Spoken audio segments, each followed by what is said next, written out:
Assalamualaikum warahmatullahi wabarakatuh. Sahabat Main TV dimanapun Anda berada, kembali bersama USA untuk Indonesia. Saya hendak menjawab pertanyaan, apa sih pandangan moralnya jika terjadi penundaan pemilu dan perpanjangan masa jabatan presiden atau Presiden Jokowi 3 periode yang seliweran kita dengar belakangan ini. Bahkan menyusul kemudian putusan Pengadilan Negeri Jakarta Pusat yang memutuskan penundaan pemilu. Kendati pun sudah ditanggapi oleh Pak Mahfud MD, putusan tersebut salah kamar. Karena bukan kewenangan pengadilan negeri, tapi kewenangan Mahkamah Konstitusi. Baik, terlepas dari itu semua, apa pandangan moral kita? Saya sebagai salah satu warga bangsa Indonesia, tegasnya begini. Presiden Jokowi sukses di 2 periode kepemimpinannya. Bahkan boleh dibilang sangat sukses. Melakukan pembangunan di berbagai macam bidang, bahkan melakukan pemerataan pembangunan di seluruh Indonesia. Ini yang membuat masyarakat Indonesia tercengang, bahkan membuat dunia internasional terpukau. Sehingganya sulit sekali mencari celahnya untuk membangun kesan Presiden Jokowi gagal. Dan ternyata satu-satunya celah untuk membangun kesan bahwasanya Presiden Jokowi telah gagal adalah penundaan pemilu dan perpanjangan masa jabatan presiden. Maka saya yakinkan di sini, bagi pembenci Jokowi, justru penundaan pemilu jadi wajib. Justru jabatan presiden diperpanjang atau 3 periode jadi wajib untuk membangun kesan Jokowi telah gagal. Dan bisa ditebak, kalau benar-benar terjadi penundaan pemilu, maka masyarakat akan bereaksi, publik akan dimobilisasi untuk melakukan demo berjilid-jilid.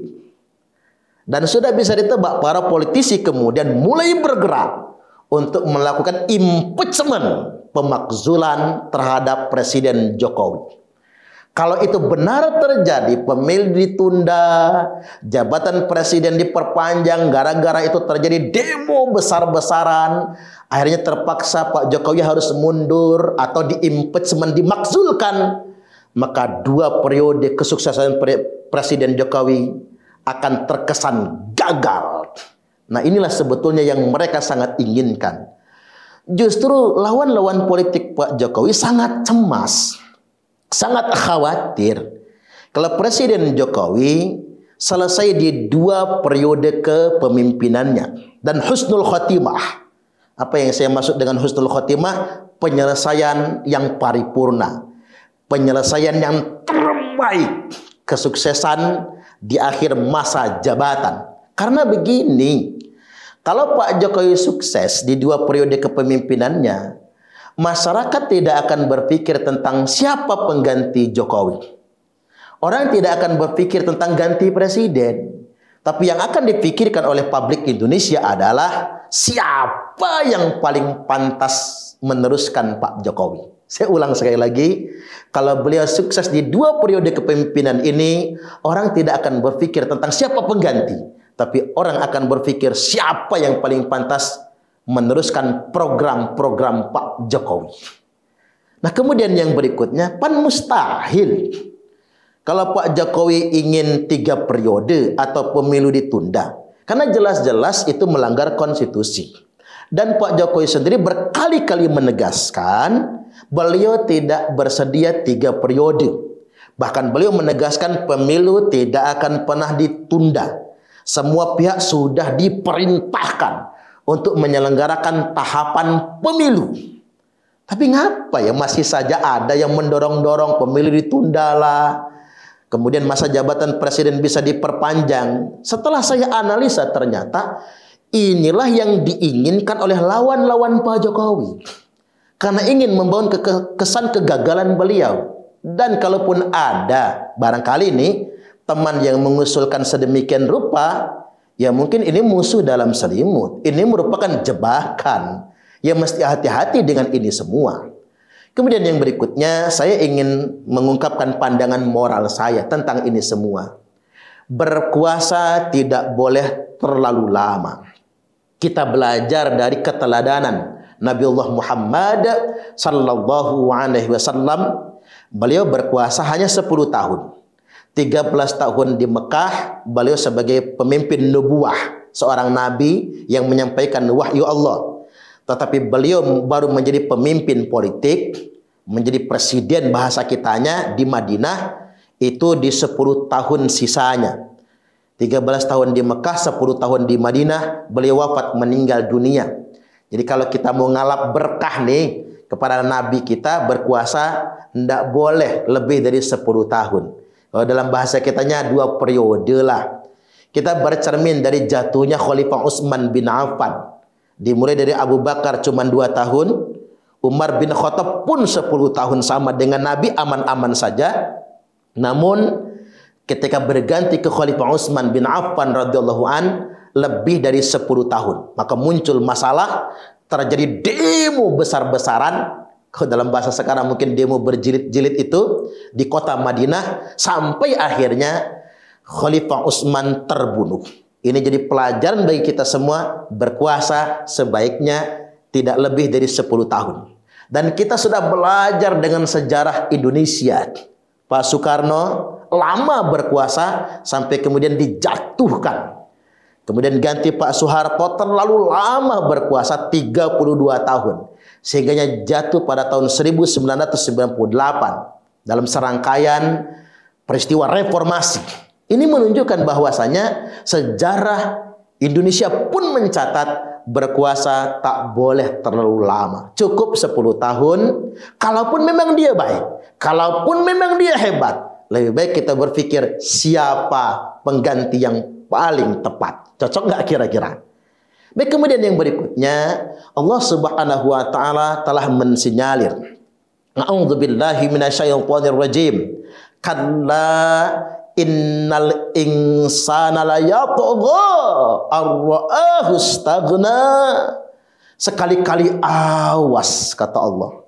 Innal insana la yatgha. Manusia punya kecenderungan melampaui batas. Manusia punya kecenderungan berbuat zalim. Ar-ra'ahu istaghna. Ketika dia melihat dirinya serba cukup, establis, kemapanan dalam jangka panjang itu membuat manusia lalai. Makanya berkuasa dalam jangka panjang membuat manusia lalai. Itulah kelalaian Orde Baru. Karena terlalu lama berkuasa, akhirnya membuat orang menjadi lalai. Ini bahasa Al-Quran. Siapapun manusianya, kita punya kelemahan. Terlalu lama berkuasa akan membuat kita semua jadi lupa diri, akan membuat kita semua menjadi lalai.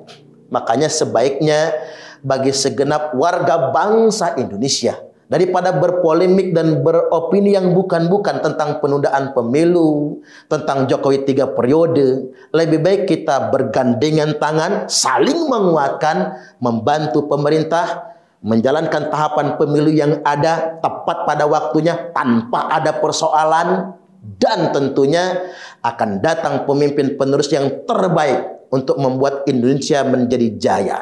Karena begini, seandainya di Indonesia ini nggak ada chaos, pembangunan berjalan dengan ritme seperti sekarang di berbagai macam bidang, maka diproyeksikan, ini proyeksi Pak Presiden Jokowi, tahun 2045 nanti Indonesia akan menjadi negara maju yang sejajar dengan negara-negara besar di dunia internasional ini.